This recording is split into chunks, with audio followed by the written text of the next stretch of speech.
Салам алейкум, хурматли милләттәштәр, Достар. Здравствуйте, уважаемые подписчики моего канала. Сегодня у нас в гостях необычный гость.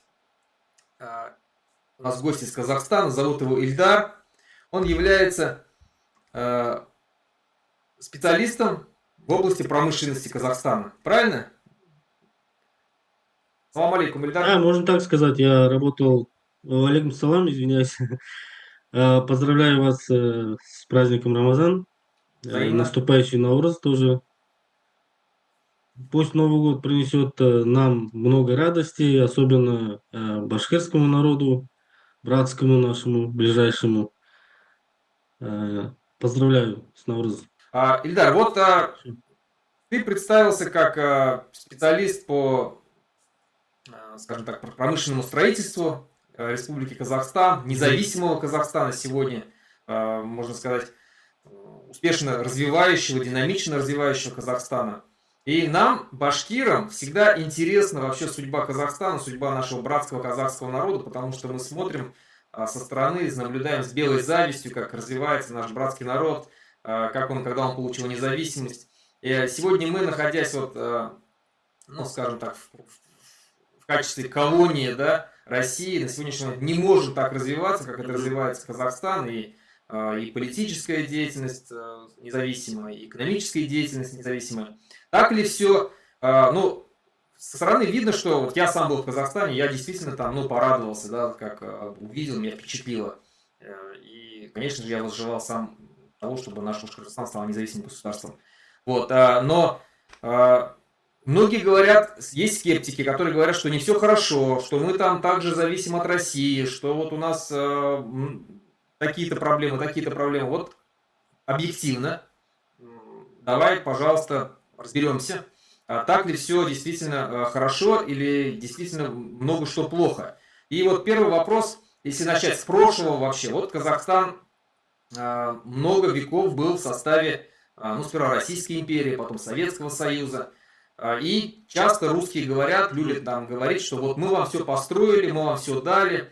Насколько был индустриализован Казахстан, ну, в советское время, допустим, да, что там, у вас какая промышленность у вас была, насколько вы были, ну, самодостаточны и так далее? Или вы зависели полностью от СССР? Э, Спасибо за вопрос. Казахстан традиционно был кочевой народ, казахи, до присоединения к Российской империи. Потом, после присоединения, уже началось э, постепенно переводить вообще Казахстан, народ Казахстана в оседлый образ жизни. Сначала сами русские вели такую жизнь, но потом уже в 30-х, 20-х, 30-х годах 20 века уже началось полномасштабное насильное оседлость, да, то есть проводили вот эта коллективизация пресловутая. Эм, Сегодня, если, допустим, сравнить тот же наших тоже недалеких соседей, братьев монголов, например, да, они тоже жили кочевым образом жизни и без проблем в 21 веке у них там индустриализация идет посредством прямых иностранных инвестиций, там, совместных предприятий, и никаких проблем нету. Как бы здесь, да, вот это вот постоянно нажимают на нас, что якобы, что они все построили. Эм, Здесь я хочу отметить, что казахи вообще жили испокон веков вели два вида хозяйствования. Южные регионы, и потом, я так называю, в казахской степи примерно 10-15% это оазисы, да, где можно вести земледелие. И там жили казахи, строили города, вели земледелие, да, иначе откуда в национальной кухне присутствует много мучной там продукции э, и так далее, дальше продуктов. Поэтому казахи всегда вели два вида хозяйствования, и вот эти много городов было, допустим, тот же в 19 веке можно вспомнить библиотеку города Фараб, которая в исламском мире по количеству книг, она была вторая библиотека после Александрийской библиотеки в исламском мире. Они разграбили, сожгли все, что не могли разграбить, то есть дотла, да, имперские войны. Поэтому то, что они говорят, построили, ну, это, наверное, только хрущевки, можно сказать, и заводы, которые куплены были у немцев, у американцев, там, да, и потом были оплачены народами Урала, Поволжья, Центральной Азии, там, Северного Кавказа и Украины, да, то есть богатые мы были вот эти регионы, как всегда. И в этих регионах никогда не было проблем с едой в наших регионах. И вот эти народы оплатили голодом, лишениями и так далее дальше, там, имуществами. До сих пор ведь находят археологические раскопки в разных частях Казахстана, там, каких только денег не находят, монет, там, римских, византийских, арабских, китайских, и Ну да, индийские даже монеты находят. ни для кого не секрет, что через Казахстан проходили основные торговые пути. Во время Золотой Орды там располагалось очень множество городов различных, конечно же. А, ну а вообще вот хорошо, что-то все равно там было построено при Советском Союзе, там промышленность развивалась, а, произошел смена эпох, СССР рухнул, Казахстан стал независимым государством. Насколько экономика Казахстана, да, вот, скажем так, изменилась, да, с того времени? Можешь вот Мгм. как рассказать про это? На что, Да, как бы был... несомненно, начало Советского Союза полностью индустриализировал Казахстан. В 20-30-х годах началось освоение нефтяных месторождений, некоторых месторождений меди в Центральном Казахстане, угля. Тот же город Караганды, он был построен в 20-30-х годах. Туда завезли много переселенцев с Донбасса, с Кузбасса, тех традиционных угольных регионов. Также с Перми, в тех краях очень много наших братьев-татар, там они занимались угледобычей. Вот. Построились, начали строиться железные дороги, но в основном железные дороги были построены для того, чтобы вывозить ресурсы из Казахстана в сторону России. Э, Построены были электростанции на угле, которые некоторые до сих пор работают. Э, То есть действительно очень много было построено, но основная индустриализация, допустим, уже где заводы полуфабрикатов, да, которые выпускают второго передела, да, в металлургии.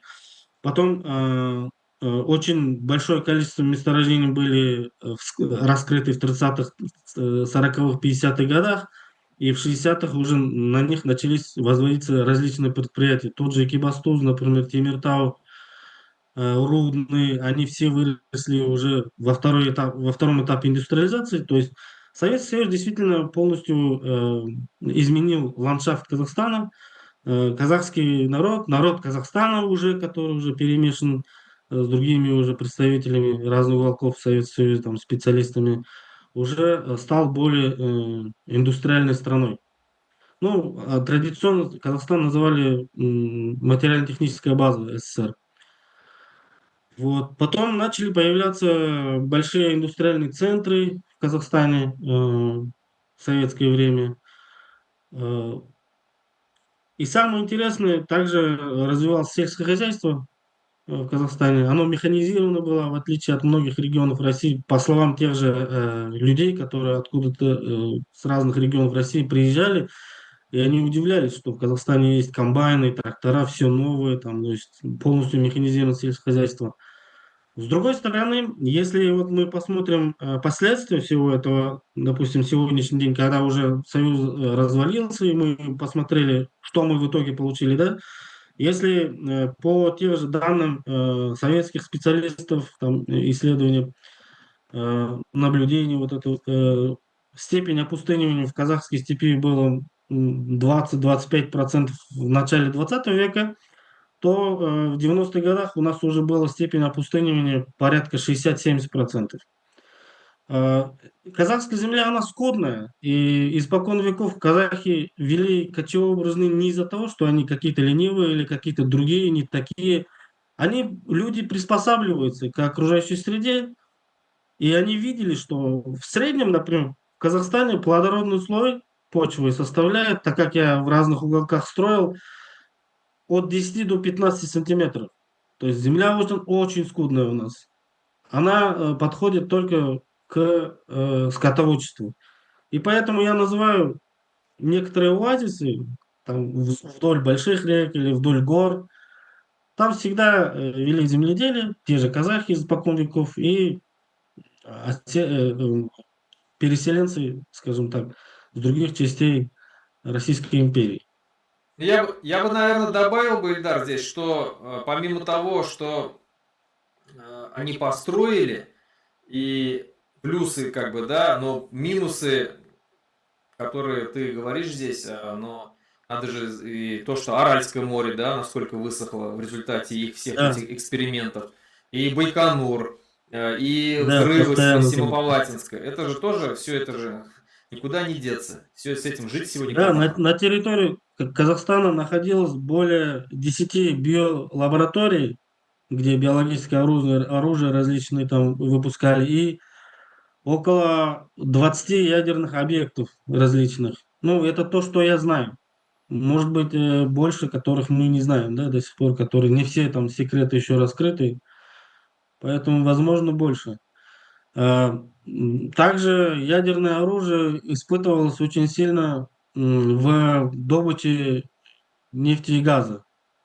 Для того, чтобы создать подземное хранилище, там месторождение Карачаганак, это Западно-Казахстанская область, на границе с Оренбургской областью, там проект был Лира, назывался, и взрывали под землей ядерные бомбы.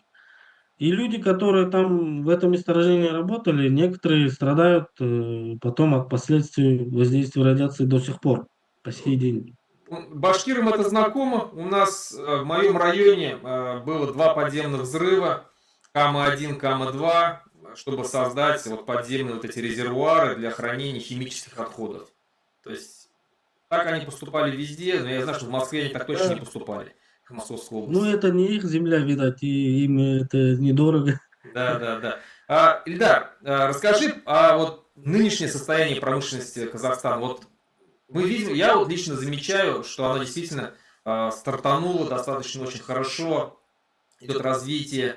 Вот что ты можешь сказать, вот электроэнергия там, да, вот мы знаем, что, по-моему, Казахстан начал себя уже практически обеспечивать, ну, программу по обеспечению себя электроэнергией, там железнодорожные пути, строительство заводов и так далее, и так далее. Вот что ты можешь об этом как-то сказать в общем?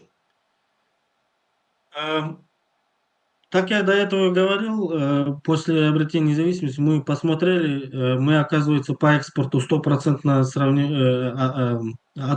зависим от России. Потом железнодорожные маршруты, все они предназначены для того, чтобы вывозить ресурсы из республики, то есть не было много регионы были между собой не соединены. Допустим, для того, чтобы поехать с Семипалатинска до Усть-Каменогорска, ну, сейчас Семей мы называем, Семей до Усть-Каменогорска, надо было выехать в Алтайский край, город Рудцовск, станция, да, там, потом обратно спускаться в сторону Усть-Каменогорска. Или для того, чтобы попасть с Актюбинска до Кустаная по железной дороге, надо было заходить в Оренбургскую область, Челябинскую, такой круги делать. И плюс вот эти стоянки на границе, они делали очень неудобными, потому что вот эти бесконечные проверки, придирки, то есть, между прочим, я тоже тут не обеляю, наши пограничники тоже, как говорится, ну, время бардака, как бы, поэтому там всякое было. Поэтому вот это все было очень неудобно, поэтому было построено большое количество различных железных дорог, чтобы мы не зависели от соседних стран. Также электроснабжение, да, то есть Западный Казахстан, точнее нынешний Западно-Казахстанский Атырауская область, они питались от Балаковской электростанции, там три электростанции есть, атомная и тепловая, это Саратовская область.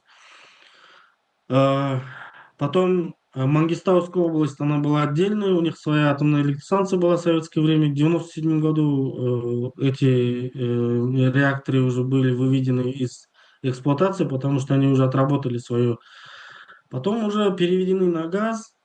Потом южная часть Казахстана у нас, Шымкент, Тараз, Алматы, Кызылорда, они зависели э, от, по-моему, если не ошибаюсь, ЦАТЭК назывался тогда, Центральноазиатский вот этот топливно-энергетический комплекс.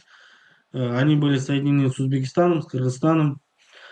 Потом вот это все тоже создавали трудности. Особенно Алматы страдал, потому что город растет, электроэнергия, потребление растет. Потом Кыргызстан, я не обвиняю, но они тоже сами были в тяжелой ситуации. Они, наверное, хотят каждый выжимать, как говорится, из своей инфраструктуры максимум, да, заработать.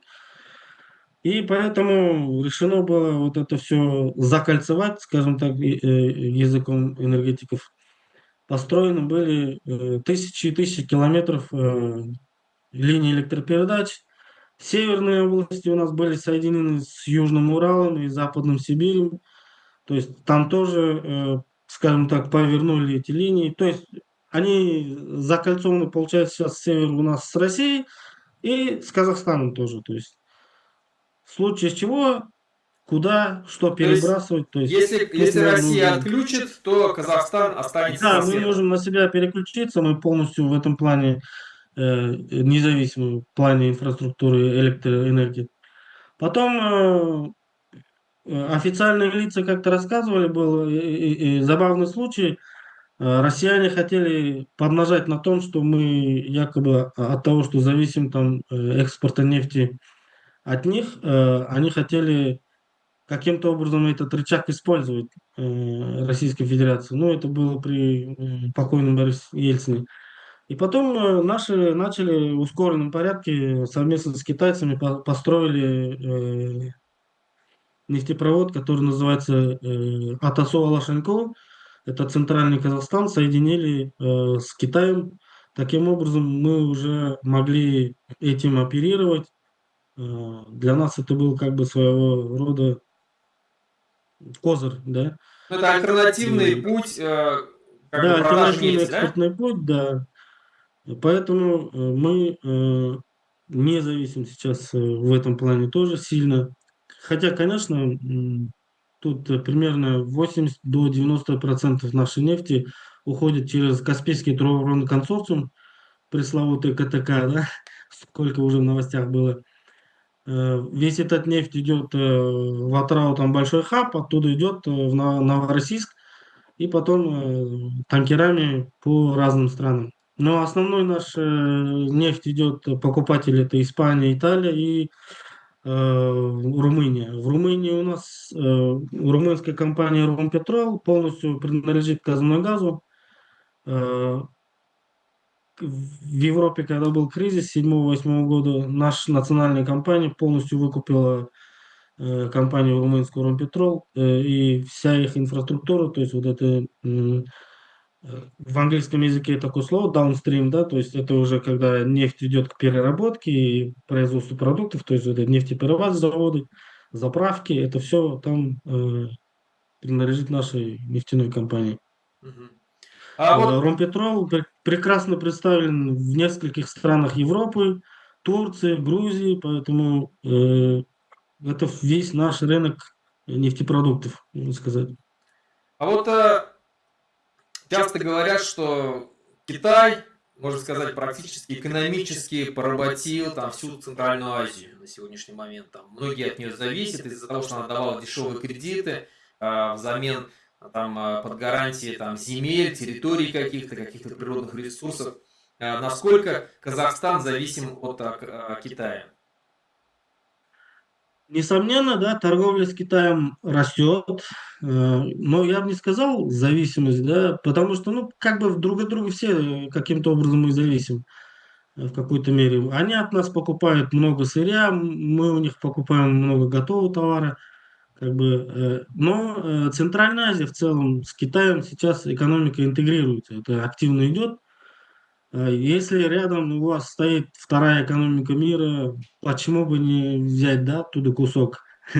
Но вот это вот понятие поработили, это вот постоянно российский нарратив, можно сказать, кремлевский нарратив, который постоянно нас пугает Китаем, хотя сами они отхапали немало земли у Китая, да, и вот это вот вечно евроцентристское, вот, ну, сейчас Западная Европа, конечно, отошла от этой евроцентристской политики, но это осталось в России, к сожалению. И они нас постоянно пугают, вот эта желтая угроза, там, и еще туда-сюда, всякие вот такие вот нарративы. Мы на это, да, мы смотрим, смеемся, улыбаемся, но мы делаем свое, мы делаем бизнес с Китаем, очень прекрасно. Мы уже второй год с Китаем в безвизовом режиме, взаимном, да, то есть и никакие китайцы туда не заполонили.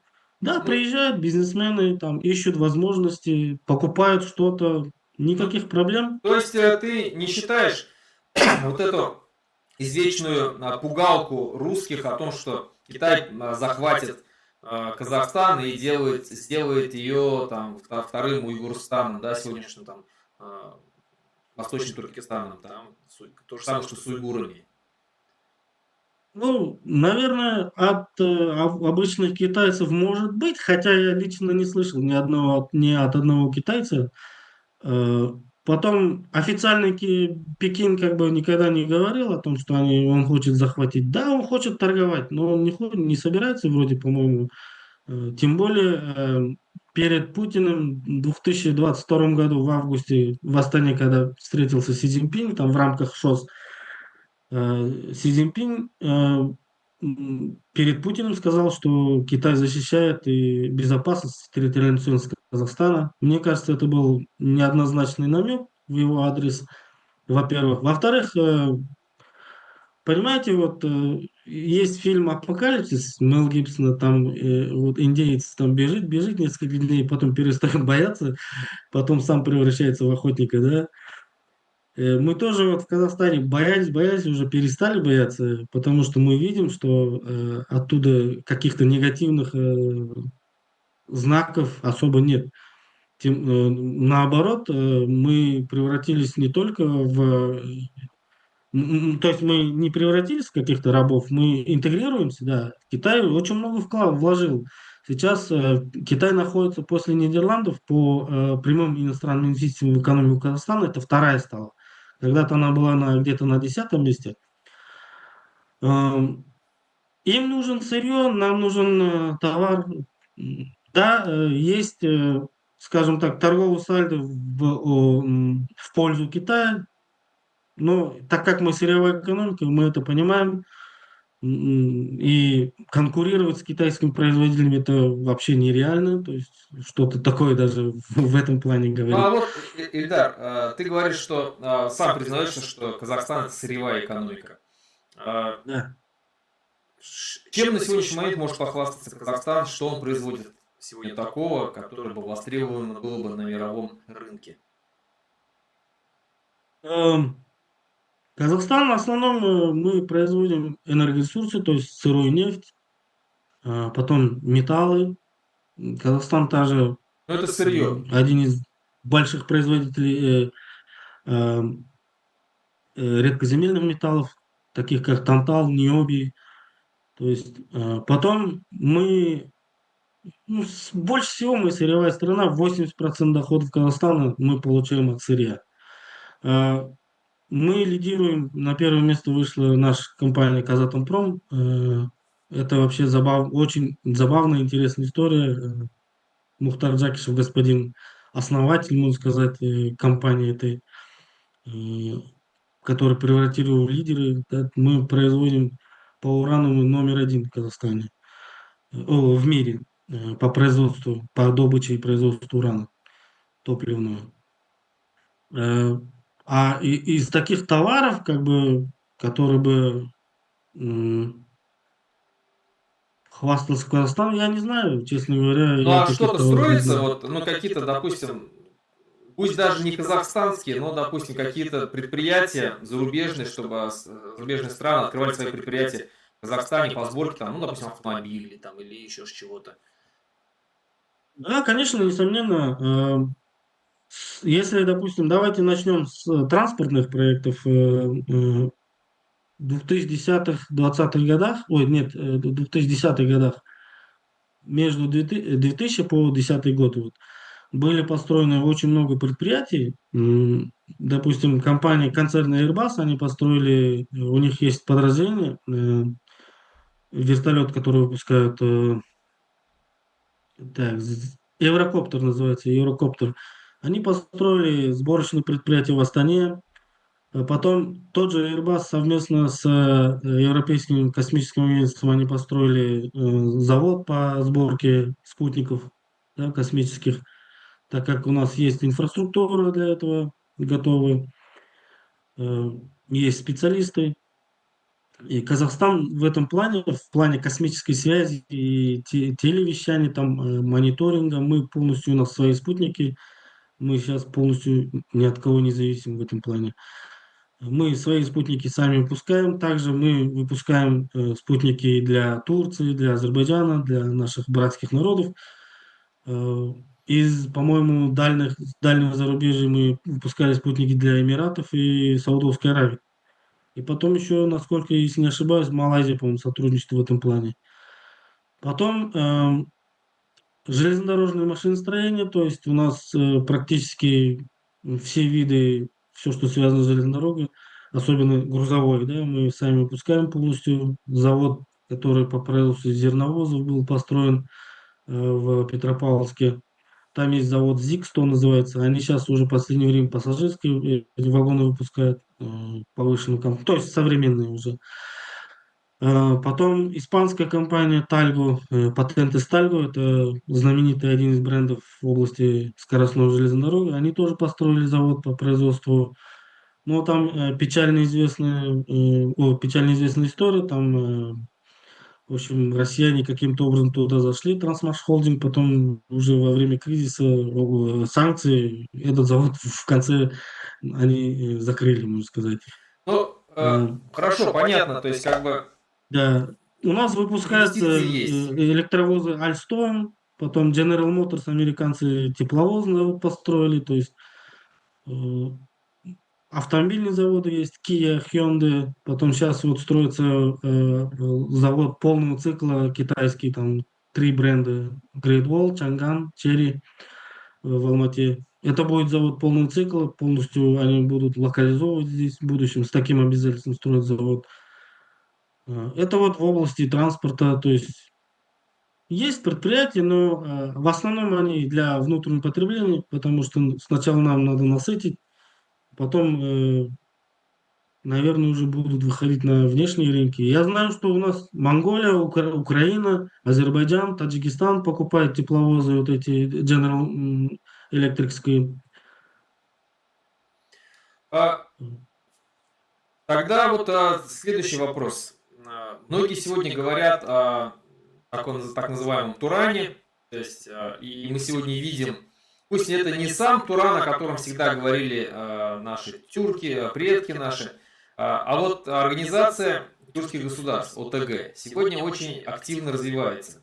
Казахстан там очень тоже активно принимает участие, как полноправный член, можно сказать, как один из организаторов даже этой организации. А, Как ты считаешь, Ильдар, насколько вероятность того осуществления вот этой вот мечты, да, тюрков о том, чтобы построить Туран, но имеется в виду в современном виде это вот, ну, что-то подобие Евросоюза, только у нас это Тюркский союз, от Турции, ну, и заканчивая пока Казахстаном, возможно, там как бы тюркские республики и сегодняшней России. Насколько это реально? С единой валютой, с единой армией. На сегодняшний день Туран это мечта каждого тюрка. Это мечта. Но для того, чтобы создать Туран, сначала нам нужно интегрироваться экономически. Так как когда экономика интегрирована, она позволяет потом, после интеграции экономики появляются общие интересы, которые вырастают в политические интересы, и потом, в свою очередь, вырастают в интересы безопасности.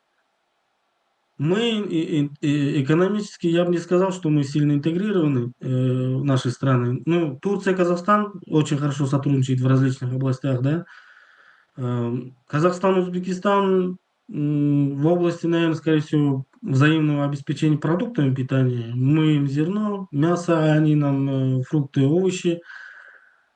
М, В плане промышленности Казахстан с Узбекистаном, скорее всего, наверное, видят как конкурентов друг другу. Эм, И в этом плане А таможенный согласен. барьер С существует? другой стороны, конкуренция это хорошо. Да, конкуренция это хорошо, потому что он потом в конце концов выявит сильнейших, я так думаю. И этого не нужно бояться. Но на сегодняшний день нас к интеграции толкает прежде всего угрозы. Внешние угрозы нас толкают к этому. Поэтому, в принципе, тюркские страны, мне кажется, они поняли, что Э, нас никто не защитит, да, в случае там нападения кого-либо. Логистика в Казахстан это как бы на английском landlocked country, да, то есть для нас это западная логистика не дойдет просто. В Украину с трудом доходит, там, мы видим, да, а для нас это вообще нереально. Поэтому мы уже начали понимать, что мы должны друг другу там за друг другом стоять. И поэтому, наверное, с другой стороны, это хорошо, оно дало всем проснуться, да. Вот как видите, да, господин Трамп какой толчок дал Европе. Ну да. А, да, то есть, а вот безопасность, да, вот та же самая безопасность, угрозы, про которые ты говоришь, Ильдар. Казахская армия, казахстанская армия, насколько она сегодня боеспособная и вообще готова ли она, допустим, к каким-либо отражению агрессии? Я не уверен, что я смогу полноценно ответить на этот Ну, вопрос, на так как твой я не взгляд. являюсь специалистом в области. Да. Если, не дай бог, там, не дай Аллах, если кто-нибудь на нас нападет, это будет война просто с народом Казахстана, мне кажется, потому что у нас армия малочисленная, и они сосредоточены на внешнюю границу, в основном охрану границ. Потом у нас армия, если российская армия третьего поколения, но мы не знаем, мы там какого поколения, у нас же полностью, мы по вооружению, у нас полностью все старое советское. Но, допустим, часто в новостях там проходят новости, что там видео какие-то там показывают, что наши вооруженные силы начали использовать дроны, там поняли, что это будущее, да.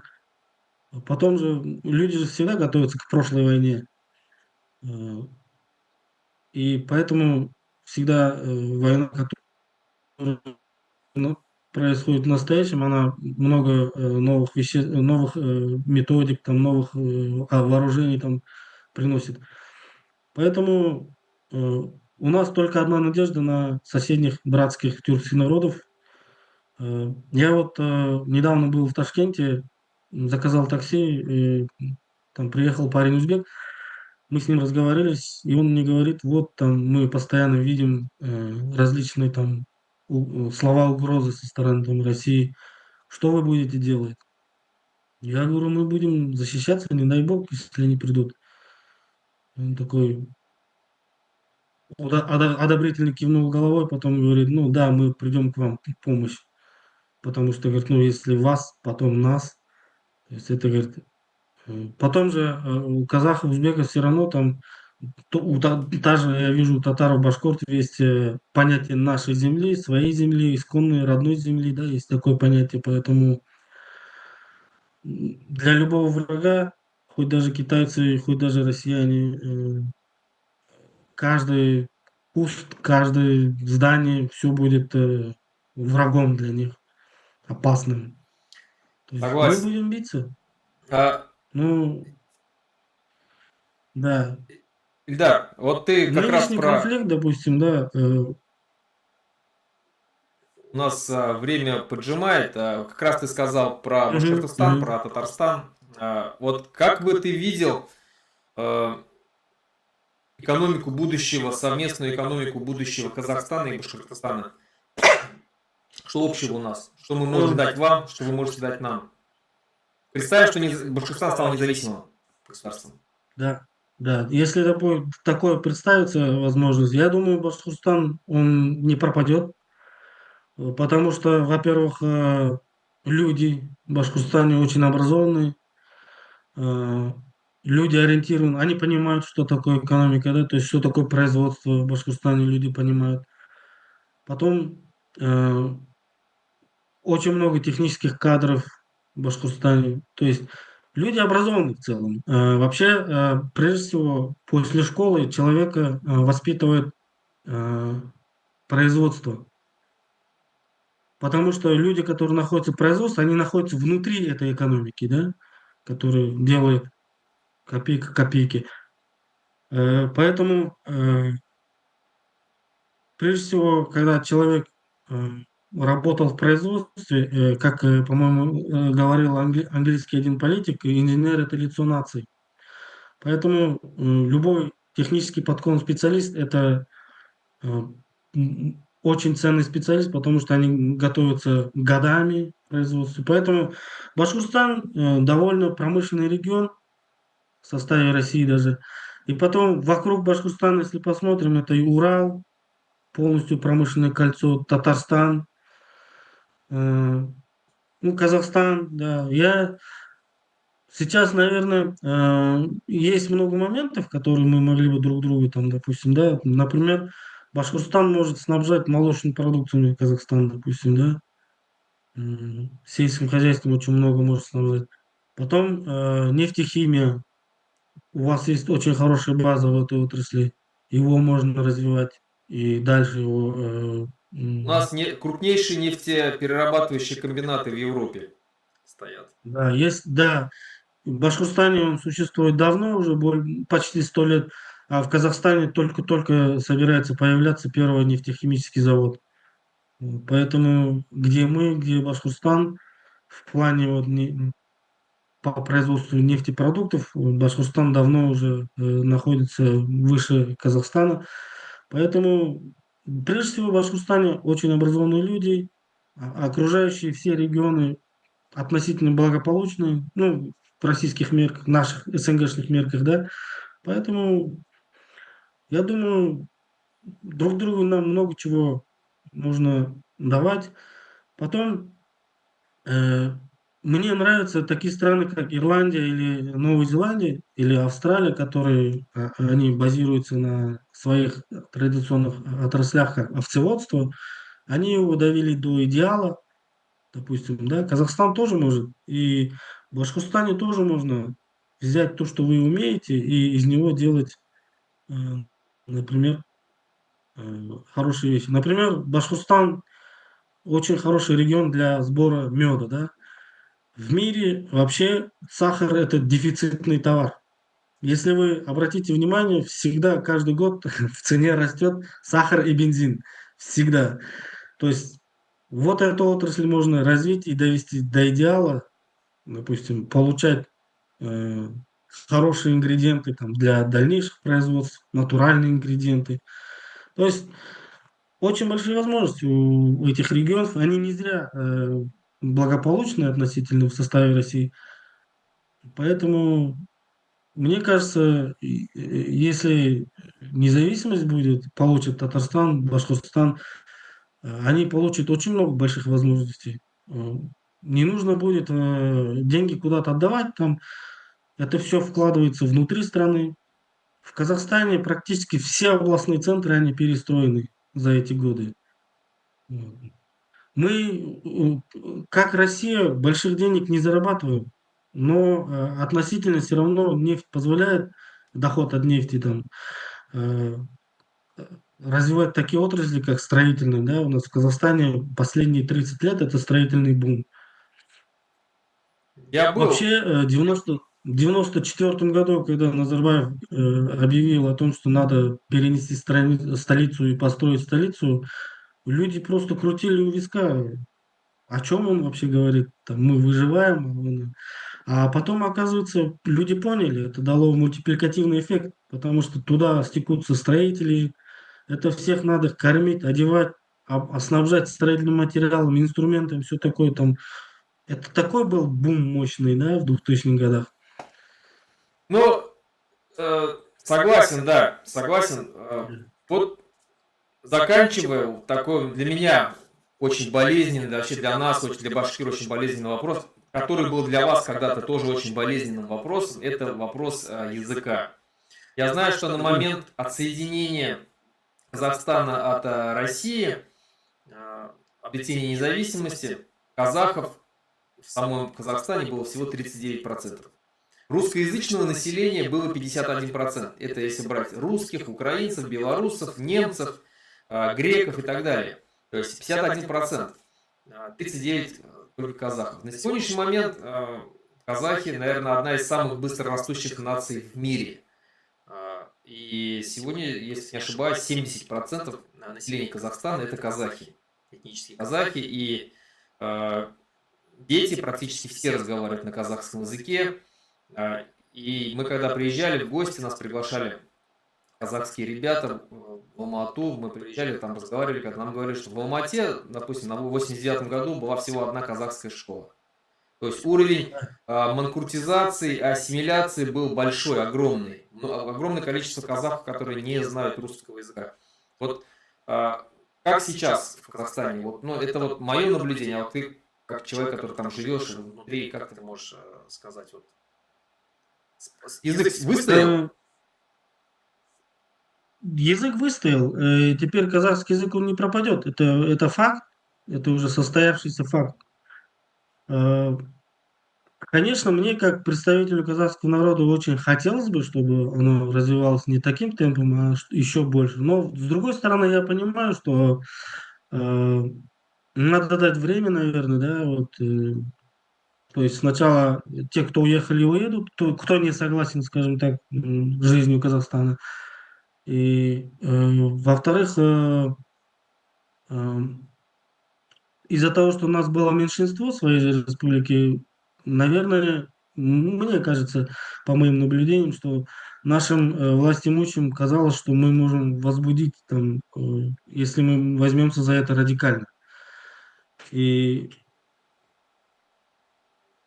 вообще, Нурсултан Абишевич, он человек, скажем так, сторонник последовательного развития. Поэтому он говорил, давайте сначала накормим население, там, обеспечим работой, после этого мы уже будем переходить на другие вопросы. Но в то же время естественный рост казахского народа в Казахстане, да, то есть в количестве, оно дало, с другой стороны, увеличению числа казахских школ, потом постоянная, вот, скажем, пропаганда между самими казахами, что мы, это наш язык, мы должны развивать. У нас есть даже пару областей, которые уже перешли полностью на документооборот в казахском языке. Но проблема основная остается, это прикладной язык. Но для того, чтобы прикладной язык развивать, мне кажется, само государство должно полностью, вот так сказать, отрезать. Мы переходим полностью на казахский язык. Плюс потом от предприятий начинать требовать. Тогда уже оно само собой, мне кажется, придет. Потом прикладной язык, вот всегда русскоязычные там говорят, вот у вас в казахском языке нет. Ну, если так разобраться, прикладной язык на русском языке это тоже там не их слова, не исконно русское. Это все, вот, допустим, карбюратор, радиатор, там, не знаю, это все позаимствованные слова, то есть. Ну а Турция же как-то развивается. Да, да, да. Мне кажется, мы должны брать пример у наших братьев турков, и в плане алфавита интегрировать с турецким, потому что единственный успешный среди в тюркском мире, это вот, который создал прикладной язык, технический язык, да, прикладной алфавит на латинице, это вот Турция, поэтому нам не нужно, мне кажется, далеко ходить и что-то придумывать, а просто взять готовое и переносить сюда все это. Да, потому что вот я сам живу в Литве, и Мгм. здесь все на литовском языке. Они действительно, вот прикладной язык полностью у них литовский. все программное обеспечение я работал, да, то есть на предприятии на литовском языке, медицина вся на литовском языке, приходишь в больницу, ты полностью получаешь обслуживание на литовском языке, экономика вся на литовском языке, тут с тобой никто не переходит на русский язык, даже если они знают русский язык, никто с тобой не переходит на русский язык, чтобы ты понимал, все разговаривают на литовском языке, такой хороший национализм, в хорошем понимании этого слова. То есть, поэтому, и видя, я постоянно своим зрителям, своим сторонникам говорю о том, что вот, посмотрите, независимый Казахстан, когда-то был в таком же положении, как Башкортостан, сегодня он развивается, язык точно уже не умрет, развивается, численность растет, как бы то оно ни было, но никто из казахов точно не хочет назад в СССР. Это да, однозначно. Мы ненавидим всем телом, душой СССР, потому что за то, что они с нами сотворили, а, это уничтожение нации. Даже в северных областях, там северные казахи очень сильно пострадали. Там даже применяли метод воспитания и выводения Homo советикус, да, то есть отрывал и стар от молода. Всех, кто старше 12 лет, отправляли с билетом в один конец, каторжный труд. Остальных детей просто распределяли по детдомам. И там совершенно другой человек, который только на русском языке разговаривает, мыслит. Он просто выглядит как казах. Вот таких вот много было, и до сих пор есть эти люди. Ну, они, конечно, сейчас в преклонном возрасте, но просто мы по последовательности вот этого развития языка, постепенности, да, то есть эволюционным методом, не революционным, пришли, наверное, к выводу, с другой стороны, учитывая вот этих людей, они же наши все равно, они казахи, они несут казахский генофонд, они несут в себе казахскую кровь, поэтому, чтобы не оттолкнуть вот этих людей тоже, поэтому вот эта политика, она была сбалансированной. Э, Я вот часто слышу там или читаю комментарии всякие, которые резко негативно там некоторые там относятся, называю. Но не бывает идеальной системы, да, потому что мы живем в таком... Вся наша природа, она состоит из добра и зла 50 на 50, да, то есть э, любая вещь, даже если камень лежит, оно красивое, а если кому-то кинуть, можно пострадать от этого камня, да, то есть вся наша природа состоит из добра и зла, и поэтому не бывает никогда абсолютно правильного решения, абсолютно правильного народа, абсолютно правильной страны, там, любое развитие там экономики все равно, да, да, она приносит доход, но в то же время очень много там бывает тоже негатива от этого. Поэтому э, мы тоже в современном мире народ, который со своими проблемами, со своими преимуществами, недостатками. Мы ничем не лучше и ничем не хуже других. Вот. Э, Мне кажется, прежде всего надо это понимать. Потом вот на тему стройки я хотел вот сказать тогда, это вот старый же китайский метод. Вот, помните легенды там Китая, когда было 1500 царств, они все между собой там воевали, то есть между столицей. И вышел один император, придумал строить большую вот эту великую китайскую стену, чтобы мобилизовать весь народ на эту стройку и таким образом объединить. Вот точно так же Астана, она была своего рода вот таким проектом, мегапроектом, который объединил народ Казахстана.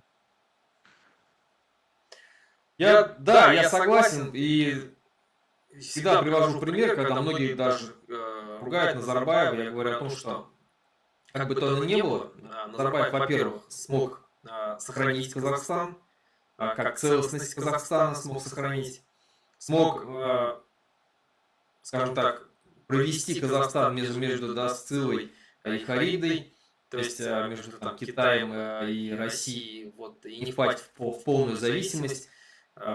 Он, и самое главное, что то, что он, вот этот вот русский шовинизм, который он процветал, и мы знаем, что на севере Казахстана была огромная угроза, там и казачество, вот это было в 90-х годах, он смог это нейтрализовать, и в первую очередь чем? Тем, что казахов с юга Казахстана переселил, можно сказать, на север, основав новую столицу в центре. То есть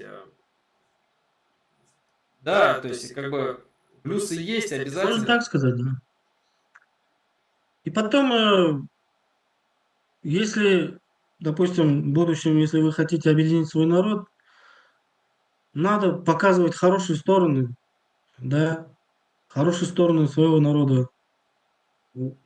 Вот объединять вокруг чего-то хорошего. Вот это только путь развития. И Башкортостан в нынешнем положении тоже там большинство населения являются татары и русские. Э, Вы никуда не денетесь от этих людей, вы их никуда не денете, никуда не выкинете. Поэтому не нужно ссориться, а вот все равно, как бы там ни было, да, сейчас русские из-за этой войны стали изгоями во всем мире, но все равно они наши люди, куда нам деваться? То есть все равно из любого человека можно вытащить хорошее, а можно вытащить плохое. Поэтому надо работать над тем, чтобы объединять вокруг хорошего. Согласен. Спасибо большое, Ильдар, на этом. Надеюсь, что не в последний раз будем еще разговаривать, потому что нам всегда интересно, как развивается Казахстан, как развивается его экономика, промышленность.